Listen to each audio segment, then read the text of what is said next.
Voyez-vous, nous sommes extrêmement patients, mais des patients actifs. On peut retarder le progrès, on ne peut pas supprimer le progrès. Nous avons la certitude que dans 20 ans, 30 ans, 40 ans, au plus, qu'est-ce 40 ans dans la vie des peuples quand le monde compte des milliards d'années d'existence? Nous aurons des hommes capables de transformer nos matières premières. Quand nous aurons à discuter en ce temps-là, quand ils auront à discuter en ce temps-là du coût de l'acier, non pas de minerai de fer, bien alors, il y aura un langage qui sera compris, le langage de l'intérêt commun. Il va de la survie de l'Europe et de la vie de l'Afrique. Il y a une nuance. Je continue à me battre pour faire comprendre à nos partenaires européens que la lutte finale, si la lutte doit être finale, ce ne serait pas avec des fusées. Ce serait sur le plan essentiellement économique. Et l'Europe n'a pas de matières premières. Les Américains en ont, mais pas en quantité suffisante pour en céder à leurs frères et leurs alliés européens. L'Asie, la question n'intéresse pas, je ne vais pas rentrer dans certains secrets, dans certaines confidences. Mais l'Asie, même si elle avait des matières premières, la population est telle qu'elle ne pourrait pas, l'Asie ne pourrait pas couvrir ses propres besoins. L'Amérique latine, c'est la situation qui prévaut depuis des siècles dans cette partie de l'Amérique.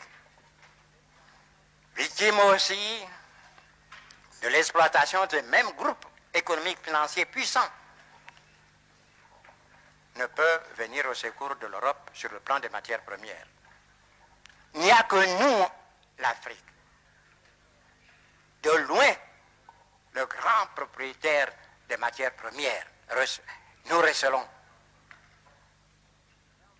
L'Afrique n'est pas suffisamment prospectée. Mais on peut admettre sans crainte de moindre démenti que nous sommes les premiers pour le faire, les premiers pour les bauxites. Quand on pense qu'en Guinée, il y a des siècles de réserves de bauxite,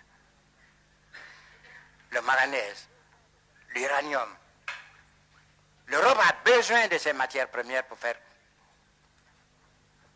donner du travail à ses hommes, à ses ouvriers. Imaginez-vous la pauvreté se généralisant, la révolte des jeunes exploités par d'autres. Permettez-moi de ne pas aller loin dans ma pensée. Et si ces matières premières ne parvenaient pas un jour à l'Europe, voyez, notre ami à faire face à 1 million ou 2 millions de chômeurs, et ce n'est pas facile de régler cela, malgré leur bonne volonté, ils y arriveront. Mais si l'Europe venait à être privée de matières premières, c'est le chômage généralisé et qui conduira où, vous le savez vous-même. On n'aura pas besoin de tirer un coup de fusil. Voilà ce que nous nous évertuons à faire comprendre à nos frères européens. Nos intérêts sont solidaires. Il faut qu'ils nous aident à nous développer. Vous avez parlé de l'autosuffisance alimentaire.